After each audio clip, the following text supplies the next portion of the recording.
Graça e paz, povo de Deus. Hoje é domingo de Páscoa e eu quero falar com você acerca deste feito tão maravilhoso que o Senhor Jesus fez por nós. Mateus capítulo de número 28, verso 6 diz: Ele não está aqui, ressuscitou como havia dito. Vinde e veja o lugar onde jazia. A ressurreição de Cristo mostra que mais uma vez a vida vence a morte. A morte e os seus agrilhões não tiveram poder contra Cristo Jesus. Ele vive, e esta ressurreição, ela nos mostra que nós também temos esperanças de um dia podermos ressuscitar. Claro, aqueles que morrerem em Cristo Jesus, ressuscitar para a vida eterna. O sacrifício de Jesus na cruz do Calvário, queridos, ele retrata o sacrifício de cordeiros, de animais que no Antigo Testamento eram mortos para que pudesse cobrir o pecado da humanidade. No Antigo Testamento ou no Êxodo, nós vamos ver a história de Israel e os animais que eram sacrificados por conta do pecado do povo de Israel.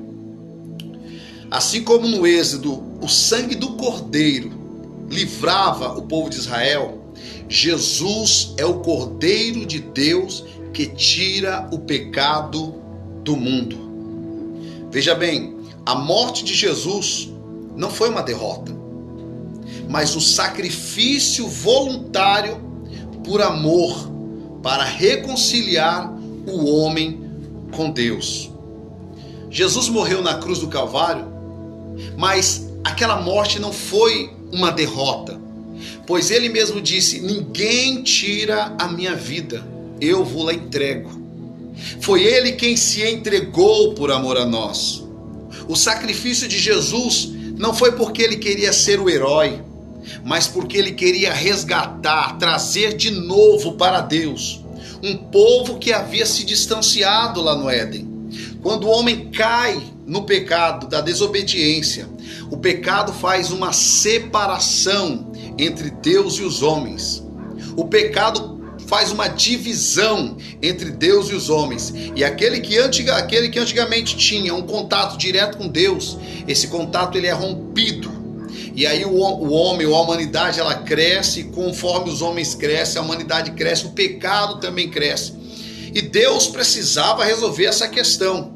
Pois bem, Deus preparou um caminho, um pano de fundo, para que pudesse demonstrar o que Deus haveria de fazer no futuro. Com isso, no Antigo Testamento, animais eram mortos para que o pecado do homem fosse coberto. Todavia, quando o homem pecava, ele deveria sacrificar um animal, seja um cordeiro, seja um boi, seja até mesmo uma pomba. Ele deveria oferecer esse animal em sacrifício para perdão dos seus pecados. E Jesus, que é o Cordeiro de Deus e veio depois para morrer pela humanidade, ele não veio para cobrir os nossos pecados, mas ele veio para tirar o nosso pecado.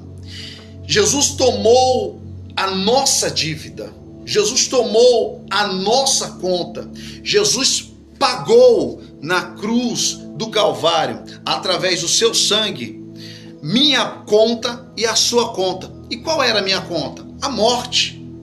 O salário do pecado é a morte, mas o dom gratuito de Deus é a vida eterna. E Jesus não olhou para mim e disse: não, você pecou, você tem que pagar pelos seus erros. Jesus não olhou para a prostituta e disse: você pecou, se vira. Jesus não olhou para o leproso e disse: essa lepra é porque os seus pais pecaram, você pecou. Não, Jesus, com amor, ele se entregou para nos fazer livres do pecado. Aleluia. Ele é tão maravilhoso. Mas quando Jesus é crucificado, muitos olham para ele e dizem: ué, mas ele não era o libertador? Mas ele não era aquele que viria libertar o povo de Israel? Agora jaz ele crucificado numa cruz. Jaz ele morto em uma cruz. E quando pegam e tiram Jesus daquela cruz, morto, e colocam ele dentro de uma sepultura, alguém diz: acabou a esperança. Alguém diz: acabou, não tem mais jeito. Mas muitos estavam crendo na sua promessa, que era a promessa da ressurreição. Ele disse que ao terceiro dia ele iria ressuscitar. O poder da ressurreição prova que Jesus tem absolutamente poder sobre a morte e o pecado. Quando as mulheres vão até o sepulcro no terceiro dia, elas vão levar perfume para limpar ou para perfumar o corpo de Jesus que estava na sepultura. Mas quando elas chegam lá, elas se deparam diante de um homem que dizia para elas: por que vocês estão buscando vivente entre os mortos? Ele não está aqui. Ressuscitou como havia dito.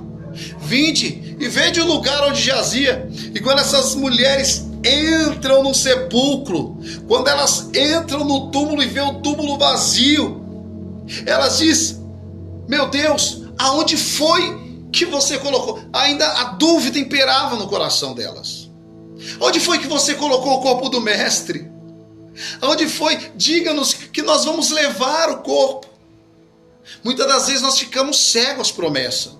Muitas das vezes nós ficamos perdidos em meio às promessas que o Senhor faz na nossa vida.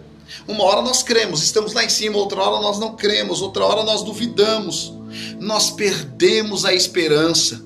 O túmulo vazio significa que a morte não é o fim, mas a passagem para a vida eterna. Veja bem, quando elas chegam no sepulcro, a única coisa que elas deveriam fazer é a promessa. Ele ressuscitou, como havia dito, mas não a incredulidade. Onde foi que você colocou o corpo dele? Elas haviam perdido a esperança, mas aquele homem disse para ela: ele não está aqui, ressuscitou ao terceiro dia. Sem ressurreição, a nossa fé seria vazia. Com ela, a nossa esperança ela é mais viva. Entenda, se nós pregamos Jesus, se nós falamos de Jesus, se nós propagamos o Evangelho, foi porque ele ressuscitou. Nós respeitamos as religiões, mas todos os seus fundadores estão mortos, jaz dentro do sepulcro. Cada um deles tem nas suas lápides escrito o seu nome: aqui jaz fulano, aqui jaz ciclano. Mas Jesus não. Se você for até Israel, dentro do sepulcro onde ele foi colocado, ela está vazia e uma placa escrito: ele não está aqui, ressuscitou ao terceiro dia. E esta ressurreição nos dá alegria, nos dá esperança, nos traz conforto de sabermos que se ele ressuscitou ao terceiro dia, se ele venceu a morte, nós também vamos vencer. Aqueles que morrerem em Cristo ressuscitarão.